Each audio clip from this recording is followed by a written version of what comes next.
Good morning, my name is Annabelle Ellis. And I'm Mary Ansley Ellis. And we're both students from Pace High School, and today we're going to be talking about how children today are different from children in the past. And this is a starting quote that I'm going to begin with. Kids these days don't get to be kids anymore, say the adults who remember a childhood free from the rules, oversight, and digital pressures today's young people navigate. In some ways, it may be true. The average parent allows their child a smartphone at the age 10, opening up a world of inaccessible to previous generations with unlimited access to news, social media, and other privileges previously reserved for adults, forcing them into emotional maturity before they can reach adulthood. And this is from BBC. I want to make a comment on the whole smartphone situation for kids under 10. My sister and I, it's kind of funny now considering the circumstances now. We were born in 2005, so technology, it wasn't as what it is today. And in a way, it's interesting to hear that kids at such a young age, I believe, are getting phones at this age. Well, me and my sister, we didn't even get a smartphone until our freshman year of high school. Mm-hmm. That was our parents' decision. Yeah, and I agree with their decision because getting a phone at such an early age, kids are like open to all these different possibilities on the internet. They can see so many things they probably shouldn't at such a young age. And get addicted to things easily too, like Instagram. Yes, and this could possibly be a result from kids today wanting to be YouTubers, bloggers, and influencers. And this is because they've been exposed to technology at such a young age. There's a quote from Washington Post that says, "Becoming a full-time content creator has emerged as one of the most popular career goals among school children in America and around the globe.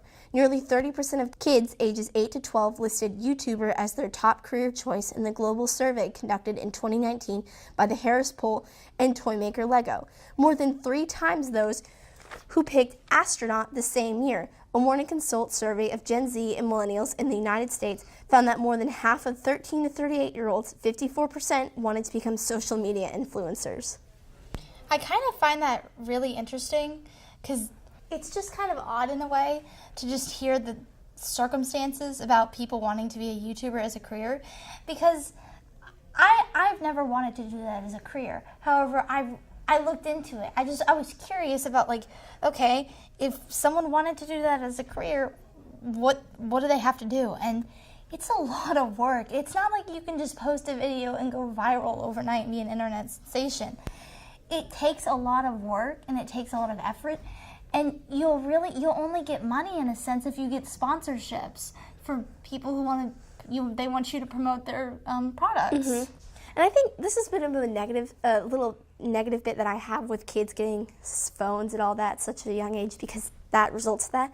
You're seeing on TikTok, young tweens, especially like 11, 12, have get ready with me's on TikTok. And I don't know, but to me that just kind of feels weird, because when I was an 11 and 12-year-old, I was like, I was still playing with my littlest pet shops and, having lip gloss and whatnot. That's what I was doing. I wasn't making TikTok videos. And now we have 11-year-olds putting on, tons of makeup, which, I don't know, personal choice maybe, but I feel like kids shouldn't have makeup at such a young age. I mean, your skin's still developing. Your body is still growing and developing, right, in a sense. And you mentioned that kids are wearing a ton of makeup right now. Yeah.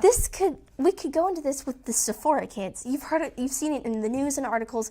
Sephora kids are ruining testers, being rude to employees, and trashing the stores. And, they shouldn't be doing that. They want all this makeup that should not be access to them. But when you think about it a little bit more, I think they're going to those places because they don't have any tween spaces. They don't have any tween spaces in the mall. It's not like there's a makeup store for kids, like tweens. I mean, when we were growing up, we had Justice and Forever 21. And I know Claire's is still around, I think. But I don't think a lot of kids go to Claire's anymore. I think that's more for I don't really think that's more of a makeup place in a sense, but it definitely seems that way, kind of. I mean, and I think a solution to this, they would add spaces for tweens, like more tween stores. Maybe make a Sephora kids store for friendly teenage makeup products that won't affect their skin in the long term, That's a good idea. Another point I want to add about children today versus past children is the attitudes that you've seen. You've seen it in news articles and everything. Kids are having terrible attitudes towards their parents, you know? And this is probably a result from the gentle parenting technique that we've seen lately. Do you think that's because of the videos that they're seeing online? They see characters or other children online acting in such a manner, they think it's okay to act that way? Yes. Because they're having access to all that technology?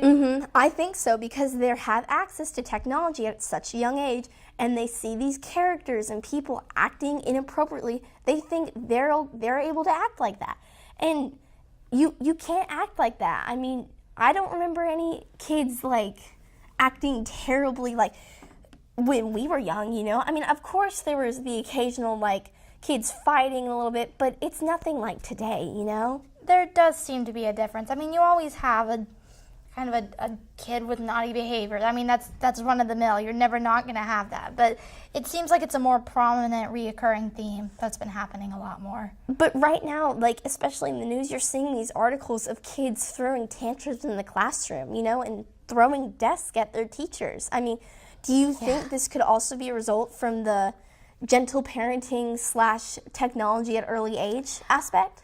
Definitely there has to be some aspect for it, because that wasn't happening when we were in school. I mean, we're still in school, but that wasn't happening when we were in elementary school. That was kind of unheard of. It was just, you never heard of that. It never happened. Right. And, you know, I mean, when we were growing up, you know, there was the paddle at school. If you got in trouble, you would be sent to the principal's office to get paddled. But now they don't do that anymore because people don't want their kids getting spanked anymore. Anyway, thank you for listening to our podcast today about how children today are different from past children. And we hoped you enjoyed listening to us talk about this. Yes, thank you for tuning in.